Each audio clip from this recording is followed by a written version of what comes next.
Welcome to Suman TV. నేను మీ నవీన్. ప్రస్తుతం నేను ట్రీట్మెంట్ రేంజ్ హాస్పిటల్లో ఉన్నాను. మనతో ఉన్నారు ప్రముఖ laparoscopic and laser surgeon doctor Kareddy Sridhar Reddy గారు. హాయ్ సార్, నమస్తే అండి. సార్, డయాబెటీస్ అటాక్ అయిన వాళ్ళు ఖచ్చితంగా సుంతి ఆపరేషన్ చేయించుకోవాలని చెప్పేసి ప్రీవియస్ వీడియోలో మీరు చెప్పారు. సో అసలు ఏంటంటే ఈ సుంతి ఆపరేషన్ అనేది ఎందుకు చేయించుకోవాలి, ఎవరు చేసుకోవాలి, డయాబెటిక్ అటాక్ అయిన వెంటనే చేయించుకుంటే ఏం మంచిది దానివల్ల? మామూలుగా సుంతి ఆపరేషన్ అంటే దీన్నే మనం సర్కంసిషన్ అంటాం. ఓకేనా? ఈ సర్కంసిషన్ ఆపరేషన్ అంటే ఏంది అంటే ఆ ముందరున్న తోలు తీయడాన్ని సర్కంసిషన్ సర్జరీ అంటాం. ఈ ముందరున్న తోలు ఎలా తీస్తాము అనేది ఇంపార్టెంట్ ఇక్కడ. ఎందుకంటే తోలు తీయాలంటే కట్ చేసి తీసేయచ్చు, లేకుంటే రింగ్ వేయచ్చు, ఏదైనా చేయొచ్చు. బట్ ఇవన్నీ పెయిన్ఫుల్ ప్రొసీజర్. బట్ మన దగ్గర మనం చేసే సర్జరీ ఏదైతే ఉందో కంప్లీట్ పెయిన్లెస్ సర్జరీ. దీన్ని కేఎస్ఆర్ స్టేప్లర్ సర్కంసిషన్ సర్జరీ అంటాం. ఈ కేఎస్ఆర్ స్టేప్లర్ సర్కంసిషన్ సర్జరీ అసలు ఎందుకు చేయాలని చెప్తాను నేను. సో డయాబెటీస్లో ఏమవుతుంది, ఇప్పుడు నార్మల్ పేషెంట్కి ఏమి ఇబ్బంది లేదు. బట్ డయాబెటీస్లో ఏమవుతుందంటే ఈ చర్మం ఇలా ఉంటుంది కదా, ఈ మూత్రం పోసినప్పుడు మూత్రంలో ఉన్న షుగర్స్ కానీ లేకుంటే ఈ ఇన్ఫ్లమేషన్ ఏదైతే ఉందో ఇక్కడ అటాచ్ అవుతూ ఉంటాయి. ఇక్కడ అటాచ్ కావడం వల్ల ఇక్కడ ఇన్ఫ్లమేషన్ స్టార్ట్ అవుతుంది. ఇన్ఫ్లమేషన్ స్టార్ట్ అయిపోయి ఈ చర్మం అంతా థిక్ అయిపోతుంది. అంటే ఎలాస్టిసిటీ పోతుంది, మందంగా తయారైపోతుంది. మందంగా తయారై కావడమే కాకుండా చూస్తే కనుక కొంచెం రెడ్డిష్ వైట్ కలర్లో స్కిన్ కలర్ చేంజ్ కావడము, షైనీగా అనిపించడము, మనం గట్టిగా కొంచెం వెనక్కి అనడానికి ట్రై చేస్తే క్రాక్స్ ఫామ్ కావడము, అక్కడ నుంచి సెకండరీ ఇన్ఫెక్షన్ అయిపోయి తెల్లటి జిగురు లాంటి పదార్థం రావడము, ఇక్కడ మనకి స్మెగ్మా తయారవుతుంది, ఆ స్మెగ్మా అంతా బయటికి రావడం, ఇట్లాంటివన్నీ చూస్తుంటాం. ఈ డయాబెటీస్ రాగానే వాళ్ళకి ఏమవుతుందంటే అంతకుముందు మంచిగా ఉంటారు, వాళ్ళు వెడల్పుగా ఉంటుంది, స్కిన్ ఫ్రీగా మూవ్ అయ్యేది. ఎప్పుడైతే డయాబెటీస్ అటాక్ కాగానే ఈ చర్మము మొద్దు బారిపోయేసరికి ఆ ఎలాస్టిసిటీ పోతుంది. వాళ్ళకంత లాగినా వెనక్కి రాదు, అంత ఫ్రీక్వెంట్గా రాదు, కొంచెం గట్టిగా పెట్టి లాగాల్సి వస్తుంది. అట్లా లాగే వరకు ఏమైందంటే క్రాక్స్ ఫామ్ చిట్లిపోతాయి. చిట్లిపోయి విపరీతమైన మంట, నొప్పి, కలిసినప్పుడు మళ్ళీ ఒక వారం 10 రోజుల వరకు కలవాలంటే భయం ఉంటుంది. ఎందుకంటే అది హీల్ అయిపోయి మంచిగా అయిపోయిన తర్వాత మళ్ళీ కలవాలనుకుంటుంటారు. దీనివల్ల ఏమవుతుందంటే వాళ్ళకి ఇష్యూస్ ఎక్కువైపోయి స్లోగా చర్మం అనేది టైట్ అవ్వడం స్టార్ట్ అవుతూ ఉంటుంది. ఎందుకంటే ఇంతకుముందు ఎంత వెడల్పున్న చర్మం కాస్త మెల్లగా స్లోగా దగ్గరికి వచ్చే వరకు అసలుకే వెనక్కిపోదు, టైట్ అయిపోతుంది. యూరిన్ పాస్ చేయాలన్నా ఇబ్బంది అనిపిస్తుంది. విపరీతమైన మంట, నొప్పి కూడా ఉంటుంది యూరిన్ పాస్ అయినప్పుడు. ఎందుకంటే ఆ యూరిన్ పోసినప్పుడు ఈ క్రాక్స్ మీద తగలంగానే యూరిన్ మంటలేస్తూ ఉంటుంది.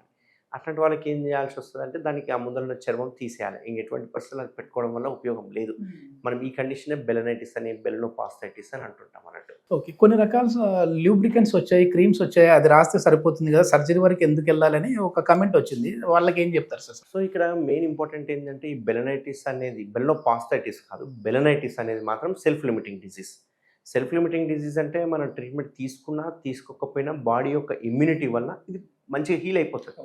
కానీ ఇక్కడ గుర్తుపెట్టుకోవాల్సింది ఏంటంటే హీలింగ్ ఇంపార్టెంట్ కాదు. ఇక్కడ హీలింగ్ అయ్యేటప్పుడు ఏం చేస్తుందంటే చర్మం అనేది దగ్గరికి హీల్ అయిపోతుంది, అంటే టైట్ అయిపోతుంది చర్మం. ఎందుకంటే ఈ ముందరున్న చర్మం పాడైపోయే వరకు ఆ ఎలాస్టిసిటీ అంటే రబ్బర్ బ్యాండ్ నేచర్ పోతుంది, పోయి టైట్ అయిపోతుంది. టైట్ అయిపోయే వరకు వాళ్ళకు హీల్ అయిపోతుంది, ఆ క్రాక్స్ ఉండవు, చర్మం షైనింగ్ ఉండదు, థిన్ అయిపోతుంది, జిగురు రాదు, అంత మంచి హీల్ అయిపోయినట్టు అనిపిస్తుంది. బట్ వాళ్ళు ఇంటర్కోట్ చేయడానికి పోతే కనుక స్కిన్ అనేది టైట్ అనిపిస్తూ ఉంటుంది అన్నట్టు. సో అందుకే ఇది సెల్ఫ్ లిమిటింగ్ డిజీజ్. మీరు ఆయింట్మెంట్ రాసినా, మందులు వాడినా వాడకపోయినా చర్మం తగ్గుతుంది. బట్ దానివల్ల నష్టమే. చాలా మంది కూడా అసలు ఈ సుంతి ఆపరేషన్ అనేది చిన్నప్పుడే చేయించుకోవాలి, పెరిగి పెద్ద అయిన తర్వాత చేయించుకుంటే అక్కడ చాలా వరకు ఇన్ఫెక్షన్ అవుతుంది, ప్లస్ పెయిన్ ఉంటుంది అని చెప్పేసి అంటూ ఉంటారు. కానీ మీ దగ్గర మాత్రం ఏంటంటే ఈ కేఎస్ఆర్ స్టాప్లర్ని యూజ్ చేసి పెయిన్లెస్ ట్రీట్మెంట్ అని చెప్పేసి అన్నారు. అసలు ఏంటి స్టాప్లర్ ఇంపార్టెన్స్ ఏంటి, ఎట్లా చేస్తారు సార్? ఇప్పుడు మీరు చేతిలో పట్టుకున్న స్టాప్లర్ ఏదైతే ఉందో దీనికి గోల్డ్ స్టాప్లర్ అంటాము. ఇక్కడ మీరు బాగా గమనిస్తే కేఎస్ఆర్ స్టాప్లర్ అని బ్రాండ్ ఉంటుంది. సో ఈ గోల్డ్ స్టాప్లర్ ఏదైతే ఉందో త్రూఅవుట్ ఇండియాలో ఓన్లీ ట్రీట్మెంట్ రేంజ్ హాస్పిటల్లో మాత్రమే అవైలబుల్ ఉంటుంది. ఎందుకు అంటే ఇది పేటెంట్ రైట్స్ కావచ్చు, ట్రేడ్ మార్క్ లైసెన్స్ కానీ అన్ని ట్రీట్మెంట్ రేంజ్ హాస్పిటల్ పేరు మీదే ఉన్నాయి. సో ఈ స్టాప్లర్లో ఉండే సిలికాన్ రింగ్ ఏదైతే ఉందో వెరీ సాఫ్ట్ సిలికాన్ రింగ్. ఇక్కడ సిలికాన్ రింగ్ ఇంపార్టెన్స్ ఏందనేది తెలుసుకోవాలి. ఏంటంటే మనం స్టాప్లర్ కొట్టంగానే మనం చర్మం ఇక్కడ వరకు తీసేసేస్తాం. ఇక్కడ కేఎస్ఆర్ స్టాప్లర్లో ఉన్న ప్రత్యేకత ఏంటి అంటే ఈ పిన్స్ ఏవైతే ఉన్నాయో ఆ పిన్స్ డైరెక్ట్గా చర్మానికి తగలవు. ఎందుకంటే ఇప్పుడు కుట్లు వేసినాం అనుకోండి, కుట్లు తీయాల్సి వస్తుంది. ఇప్పుడు మనం పిన్స్ని డైరెక్ట్గా చర్మానికి వేసామనుకో పిన్స్ తీయాల్సి వస్తుంది. అందుకు మనం ఏం చేసామంటే ఆ పిన్స్ డైరెక్ట్ చర్మానికి తగలకుండా మధ్యలో ఒక సిలికాన్ రింగ్ అనేది అప్లై చేయడం స్టార్ట్ చేసాం. ఈ సిలికాన్ రింగ్ ఏదైతే ఉందో వెరీ సాఫ్ట్ ఉంటుంది, అంటే మనం జస్ట్ చర్మం లాగా ఉంటుంది అన్నట్టు. సో ఇక్కడ ఏమవుతుంది, ఆ పిన్స్ డైరెక్ట్గా చర్మానికి తగలకుండా మధ్యలో సిలికాన్ రింగ్ ద్వారా పిన్స్ తగులుతాయి. సో వన్స్ ఈ సిలికాన్ రింగ్ ఊడిపోయింది అనుకోండి, పిన్స్ కూడా ఆటోమేటిక్గా ఊడిపోతాయి. దీనివల్ల మీకు అడ్వాంటేజ్ ఏమవుతుందంటే కంప్లీట్ పెయిన్లెస్ ట్రీట్మెంట్ అందుతుంది అండ్ పిన్స్ తీయాల్సిన అవసరం ఉండదు. అది అడ్వాంటేజ్, గోల్డ్ అడ్వాంటేజ్. ఇందులో కొన్ని బ్లాక్ స్టేప్లర్స్ అని, కొన్ని సిల్వర్ వైట్ కలర్ స్టేప్లర్స్ అని ఉన్నాయి. సిల్వర్ స్టేప్లర్ నార్మల్గా రెగ్యులర్గా వేసే స్టేప్లర్, అందులో కొంచెం పిన్స్ హార్డ్ ఉంటాయి కాబట్టి మైల్డ్ పెయిన్ ఉండే అవకాశాలు ఉంటాయి. బట్ గోల్డ్ బ్లాక్ ద్వారా కంప్లీట్ పెయిన్ లేదు సార్. అదే సార్, కొంచెం అంటే పెద్దగా అయిన తర్వాత అక్కడ స్కిన్ అనేది మందం ఉంటది కదా, చిన్న పిల్లలకైతే ఏదో కొంచెం పలుచుగా ఉంటది కాబట్టి త్వరగా అయిపోద్ది, ప్లస్ పెయిన్ ఉండదు. మరి పెద్దవాళ్ళకి అట్లా మందం ఉన్న చోట ఎట్లా ఇది కట్ చేస్తుంది అనేది కూడా ఒక డౌట్ ఉంటుంది. సో పెయిన్ ఉంటుంది కదా, బ్లీడింగ్ అవుతుందని భయపడతా ఉంటారు. ఇందులో ఏదైతే బ్లేడ్ ఉంటుందో ఈ బ్లేడ్ చాలా షార్ప్ ఉంటుంది.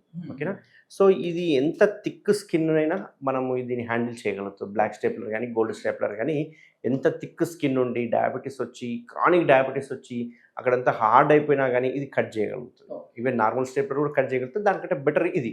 అయితే ఇక్కడ మెయిన్ మీరు గుర్తుపెట్టుకోవాల్సింది ఏంటంటే ఈ స్టాప్లర్ ఏదైతే ఉందో కంప్లీట్ డిస్పోజబుల్ స్టాప్లర్, వాడతాం పడేస్తాం. ఇదే ఒకవేళ నేను సెకండ్ టైం వాడాను అనుకోండి, ఆల్రెడీ మొద్దు బారిపోయి ఉంటుంది కాబట్టి స్కిన్ కట్ అవ్వదు. బట్ నేను ఇది ఓన్లీ వన్ టైం వాడి పడేస్తున్నాను కాబట్టి అట్లా మొద్దుబారే అవకాశాలు లేవు ఇందులో. అండ్ ఇంకొకటి ఏంటి అంటే ఎంత టఫ్ స్కిన్ ఉన్నా ఎంత పెద్ద స్కిన్ ఉన్నా ఇక్కడ ఉండే ఈ హోల్ ద్వారా మనం బయటికి తీయొచ్చు కాబట్టి ఇది ఈజీగా మేనేజబుల్ అన్నట్టు. మనం పేషెంట్ కి సర్జరీకి ముందుగానే చూపిస్తామా ఇది అంటే మీకు వాడే స్టాప్లర్, సో ఇది కొత్తది పీస్ అన్నట్లుగా వాళ్ళకి బాక్స్ పీస్ చూపిస్తుంటాము. అండ్ ఈవెన్ చర్మం తీసాక కూడా మనకు చర్మాన్ని చూపిస్తుంటాం. ఓకే, ఈ సర్కంసిషన్ సుంతి ఆపరేషన్ అయిన తర్వాత ఎట్లాంటి జాగ్రత్తలు తీసుకోవాలి సార్? సో ఈ సర్కంసిషన్ సర్జరీ ఏదైతే ఉందో మనం ఇక్కడికి చర్మం తీసేసేస్తాము. జస్ట్ లెస్ దెన్ 5 minutesలో సర్జరీ అయిపోతుంది. Only 5 minutes. ఈ మత్తు కూడా మనం ఇక్కడే ఇస్తాం అన్నట్టు. అంతేకాకుండా ఈ సర్జరీ చేసిన తర్వాత హాఫ్ అన్ అవర్ డిశ్చార్జ్ చేయడం జరుగుతుంది. పేషెంట్ యథావిధిగా వెళ్ళిపోవచ్చు. మీరు గుర్తుపెట్టుకోవాల్సింది 3 విషయాలు. ఒకటి, ఎటువంటి పరిస్థితుల్లో అంగస్తమనం అవ్వకుండా చూసుకోవాలి. మినిమం 15 రోజులు అంగస్తమనం అవ్వకుండా చూసుకోవాలి.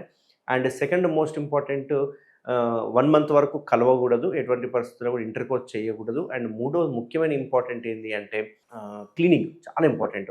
చాలామంది ఏంటంటే పిన్స్ పడ్డాయి, కుట్లు పడ్డాయి, అక్కడ నేను క్లీన్ చేసుకోవద్దు, క్లీన్ చేసుకుంటే నీళ్లు తగలొద్దు, నీళ్లు తగిలితే మొత్తం చీమ్ కారుతుందని చాలా అపోహలో ఉంటారు. బట్ మనం వేసే స్టాప్లర్ ఏదైతే ఉందో కంప్లీట్ పెయిన్లెస్ స్టాప్లర్. అండ్ మనం ఖచ్చితంగా వాటర్ వేసేసుకొని నీట్గా శుభ్రంగా కడుక్కోవాలి, చేయబెట్టి రుద్ది కడుక్కోవాలి. ఎటువంటి పిన్స్ ఊడిపోవు అండ్ ఎటువంటి లీక్ అయ్యే అవకాశం కూడా ఉండదు కాబట్టి మీరు ప్రశాంతంగా కడుక్కోవచ్చు. ఈ 3 మాత్రం మీరు గుర్తుపెట్టుకోవాల్సిన థింగ్స్. మొత్తానికి ఒక 1 monthలో అయితే మాత్రం మళ్ళీ ప్రాబ్లం నుంచి వాళ్ళు క్లియర్ అయిపోవచ్చు. మొత్తానికి లైఫ్ లాంగ్ అయితే వాళ్ళు కొంచెం ఈ శృంగారంలో కలిసినప్పుడు కావచ్చు ఇట్లాంటి పెయిన్ఫుల్ అయితే ఉండదు. సో ఈ బెల్నైటిస్ ఒకసారి చర్మం తీసేసామంటే మళ్ళీ చర్మం పెరగదు కాబట్టి ఇది 100% లైఫ్ టైం అన్నట్టు. ఇందులో మళ్ళీ తిరిగి చూడాల్సిన అవసరం లేదు.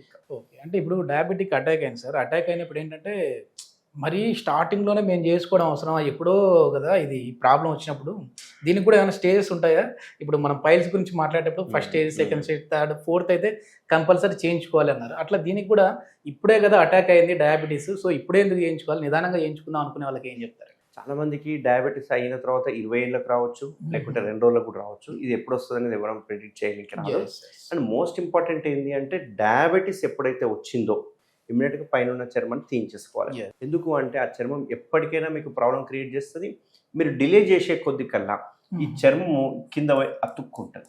ఓకే ఓకే, కింద అతుక్కున్నదంటే సర్జరీ ఆప్షన్స్ కూడా పోతాయి, సర్జరీ చేయడానికి కూడా రాదు. కాబట్టి డయాబెటీస్ వచ్చిన వాళ్ళు 100% చర్మం తీయించుకోవడం వల్ల 2 రకాల ప్రయోజనాలు ఉంటాయి. ఒకటి, చర్మం అనేది టైట్ అవ్వకుండా ఉంటుంది. చర్మం టైట్ అయినా మళ్ళీ శృంగారంలో పాల్గొన్నప్పుడు పెయిన్ కానీ ఇట్లాంటి బ్లీడింగ్ కానీ ఇట్లాంటివి ఉంటాయి. రెండో ముఖ్యమైన ఇంపార్టెంట్ ఏంటంటే ఇక్కడ డయాబెటీస్ నేను పర్టికులర్గా ఎందుకు అంటున్నాను, చేయించుకోవాలని పట్టుబట్టి ఎందుకు చెప్తున్నాను అంటే క్యాన్సర్స్ అవాయిడ్ చేయాలి. నార్మల్ పేషెంట్స్కి వచ్చే క్యాన్సర్ కంటే కూడా డయాబెటీస్లో వచ్చే పేషెంట్స్కి క్యాన్సర్ వచ్చే అవకాశాలు చాలా ఎక్కువ ఉంటాయి, 8% ఎక్కువ ఉంటుంది. సో ఖచ్చితంగా ఈ డయాబెటీస్ వచ్చిందంటే ఫస్ట్ మీరు చేయాల్సిన పని సుంతి ఆపరేషన్ చేయించుకుంటేనే లైఫ్ టైం ప్రశాంతంగా ఉండొచ్చు.